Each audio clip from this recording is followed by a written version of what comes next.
இப்போ தமிழ் சினிமாவை பொறுத்த வரைக்கும் ரொம்ப ஹாட்டான டாபிக் என்ன அப்படின்னா, எதுக்காக தல அஜித் விவேகம் படத்துக்கு அப்புறமும் டேரக்டர் சிவாக்கு இன்னொரு வாய்ப்பு கொடுத்துருக்காரு அப்படின்ற ஒரு விஷயம் தான். ஏற்கனவே நம்ம தல அஜித்தும் டேரக்டர் சிவாவும் சேர்ந்து வீரம், வேதாளம் போன்ற வெற்றி படங்களை கொடுத்துருந்தாங்க. இந்த படங்களுக்கு அப்புறமா தான் நம்ம தல அஜித்துக்கு ஃபேமிலி ஆடியன்ஸ் பரவலாக அதிகமாச்சு அப்படின்னு சொல்லி நம்ம தல ஃபேன்ஸும் பரவலாக பேசுவாங்க. ஆனால் இந்த படங்களுக்கு அப்புறமா ரிலீஸ் ஆன விவேகம் யாருமே எதிர்பார்க்காத அளவுக்கு ஒரு நெகட்டிவ் ரிவ்யூவும் அதே டைமில் பாக்ஸ் ஆஃபீஸ்லையும் பெரிய லெவலில் கலெக்ட் பண்ணலை.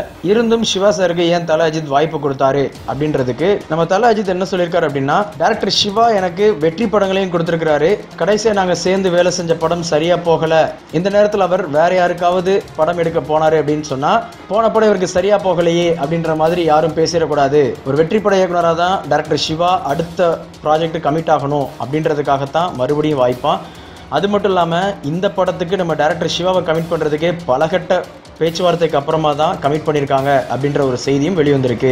எப்பவுமே நம்ம தல அஜித்தை பொறுத்த வரைக்கும் அவரை நம்பிட்டா அவர் கண்டிப்பாக அதுக்காக அவங்களுக்கு நல்லது நிறைய பண்ணுவார் அப்படின்னு சொல்லி நம்ம நிறைய கேள்விப்பட்டிருக்கோம். அது இப்போ நம்ம டைரக்டர் சிவாவோட அவர் பண்ணுற 4வது படம் மூலமாக இன்னும் நிரூபிச்சிருக்கிறாரு. அதனால தாங்க அவர் தலன்னு இருக்கிறாரு. இந்த வீடியோ உங்களுக்கு பிடிச்சிருச்சுன்னா லைக் பண்ணுங்கள், ஷேர் பண்ணுங்கள். நம்ம ட்ரெண்ட்ஸ் டிவி சேனல்ஸோட வீடியோஸை உடனே பார்க்கணும் அப்படின்னா உடனே நம்ம சேனலை சப்ஸ்கிரைப் பண்ணுங்கள்.